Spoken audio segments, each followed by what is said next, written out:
right now, we're at the point Bitcoin cycle where we don't know if Bitcoin is going to go up to 250K next year and we're going to do something called a super cycle, or if Bitcoin has reached its top at like 127K and then next year we're going to find a bottom at the 200-week moving average, which is roughly around 50K-ish. And so it's either next year is going to be 250K or next year is going to be 50K. So those are some big difference, right? And this is your daily dose of this is not financial advice. This is just entertainment purpose, right? And so what I'm saying is that this bear market is completely different from bear markets in the past. Why do I say that? Is because one, the macro factors are extremely amazing right now. Just a short summary I've said in my other videos, we have a pro-crypto president right now. So he's passing legislation to make crypto America into one of the crypto superpowers. He passed something called the Genius Bill. They're going to pass shortly the Clarity Act, which basically gives clarity to what crypto is.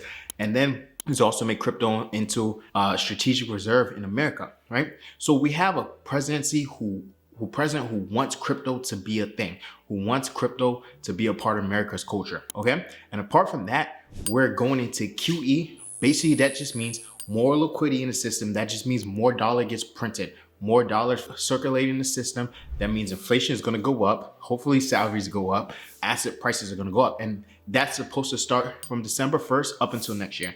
And then even next year, Trump is supposed to elect a president, a Fed chair, who's going to bring interest rates low, which just means the cost of borrowing is going to be a lot cheaper, meaning more people can get houses, more people can take out loans, and it means more asset prices are going to go higher because there's more money circulating in the system, which is all great news for Bitcoin. But what's happening right now is that Bitcoin is at this point in the 4-year cycle where basically either it should go down and then hit a bottom next year, right? And then the year after, it should start running up, and then you should have the halving, which means it cuts the circle. It cuts how much Bitcoin a miner gets when it mines Bitcoin in half, which usually triggers a bull run that year and then a crazy one the next year. So where this time period, do we know if we're gonna go into this blow off top, keep on running up, or if we're gonna crash, right? And no one really knows, but in this video, I wanna talk to you about, like, let's say both case scenarios. At the end of the day, you want to get more Bitcoin.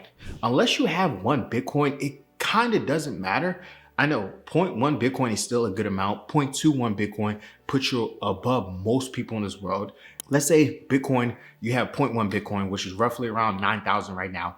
And Bitcoin does go to 200K, right? Now you have a roughly around $18K dollars. That is good money, but you're not retiring off of that, right? So at the end of the day, you kind of want Bitcoin's price to stay down for longer so you can constantly buy more and more and get to one Bitcoin. Because when Bitcoin hits 200K, it's going to be extremely hard for the average person to get Bitcoin. And then let's say it keeps on running up from there to 300K, the average person will never get Bitcoin and is going to be a rich man's asset, okay? So I want to talk to you about how you can start getting more Bitcoin, because regardless if it goes up or down, you want more Bitcoin.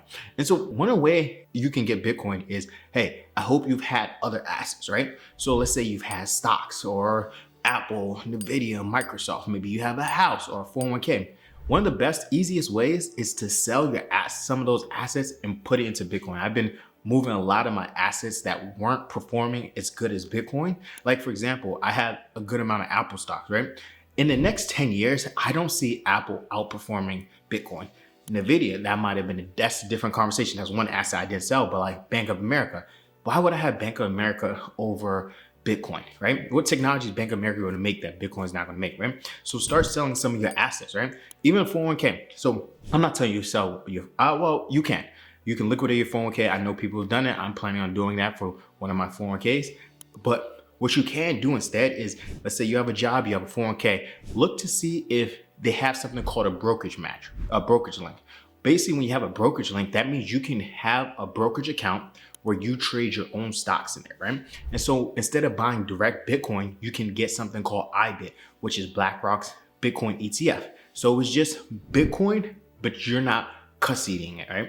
They're custodying it. And one of the good things about that, you can take loans out against those, right? And that's instilled in a traditional financial system. So it's a lot easier for you to do. And you can actually do it in your employer 401k. Another thing, let's say you have an IRA. You can directly buy IBIT. So or you can buy whatever you want if it's MSTR, which is a leveraged version of Bitcoin. So that's one way you can get more Bitcoin. Start moving some of your previous assets around, okay? Or you can even sell some of that 401k and put it into Bitcoin and cold storage. It's completely up to how you want to do it. But I want you to start getting you thinking about how can I get more and more and more Bitcoin. Another thing is there's a bunch of crypto credit cards that came out. I'm not sponsored by them. I'm just saying ways to get more Bitcoin, right? So they had the Coinbase One card.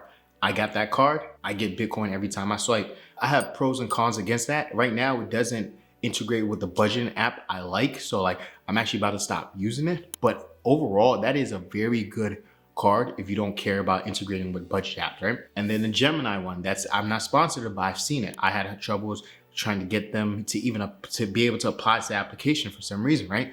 But I seen online that you can get like a good amount of Bitcoin from it, right? And that has no annual fee. But let's say you swipe on your daily purchases, you get Bitcoin every time you do it. That's another way to get Bitcoin. And then one of the simplest ways is just get another job or find a way to get more income. If you want to drive Uber on the side, that's one way to get Bitcoin. Or you might get a part-time job. Like you can still get part-time corporate jobs, maybe working them on the weekend or working them at night. For example, if you're a SOC analyst, that's 24/7. You might be able to get a weekend SOC analyst job, which is just a cybersecurity job, right? Or you might get a part-time Scrum Master job. I don't know.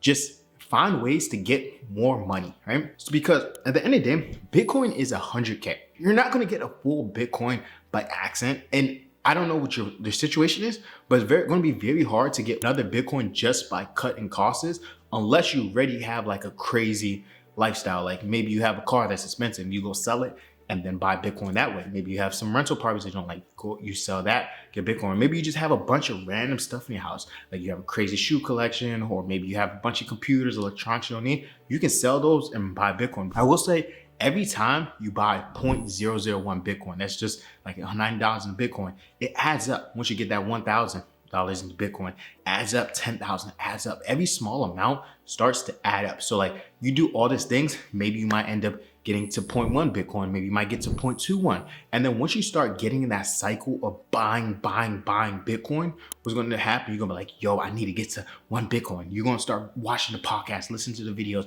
get to 1 Bitcoin. Another way too is, I haven't done it yet, but I'm thinking about it, is crypto mining, right? So I'm not a tax advisor, tax expert, but in Trump's new big beautiful bill, there's a way where you can write 100% of the depreciation off of crypto miners. So what does that mean, right? Let's say you have a 100K salary and you buy 100K worth of Bitcoin miners. You go talk to your tax profession, you can possibly write off all the miners you bought for 100K. And so you wouldn't pay any taxes that year. So you get 100% depreciation. You might not do 100K worth of Bitcoin miners, but maybe you get 3K worth of it. And then you start getting Bitcoin constantly passively mined for you. And then you put in cold storage and you hold it for 3 years. One of the good things about Bitcoin mining, it's easier to buy a Bitcoin miner with your credit card if you want. So, and then you also get the tax write-offs too, because it's a business expense. You can start getting business expense, create your LLC, and it's a business that's producing you income, okay? So what I want you to do is just start thinking about ways how you can figure out how to get more and more Bitcoin. Because at the end of the day, right now, Bitcoin is only 1 year's worth of work, right? At 100K, 90K, usually it might take you 1 year. If you make 50K, it might take you 2 years. Back in the day, it was 1 hour's worth of work when it was $10. When it was 1,000, it was 1 week worth of work, right? When it was 10K, it might have been 3-4 months worth of work. In the future, it's going to be 10 years worth of work to get 1 Bitcoin. It might even be 100 years worth of work to buy 1 Bitcoin. People are talking about getting a 50K mortgage. Instead, why don't you just get 1 Bitcoin now, 5-10 years? Hey, you can buy whatever house you want that you're going to get that 50-year mortgage that you're going to get, right? Because you have 1 Bitcoin, and 1 Bitcoin is 10 years worth of work in the future, 100 years worth of work. You're buying your future right now with Bitcoin, right? Most people hate their jobs. They don't want to work. And then you start asking them, so what are you investing in? What are you saving in? They say, oh, I don't have any extra money to save. Oh yeah, I can't buy no assets. You can put $15 into Bitcoin every single day. And so what are you talking about? If you don't like your job, you're tired of working, Bitcoin is a perfect asset for that because it saves your time, saves your energy. Okay. But if you guys like this kind of content, put in the comments what you guys want to see next.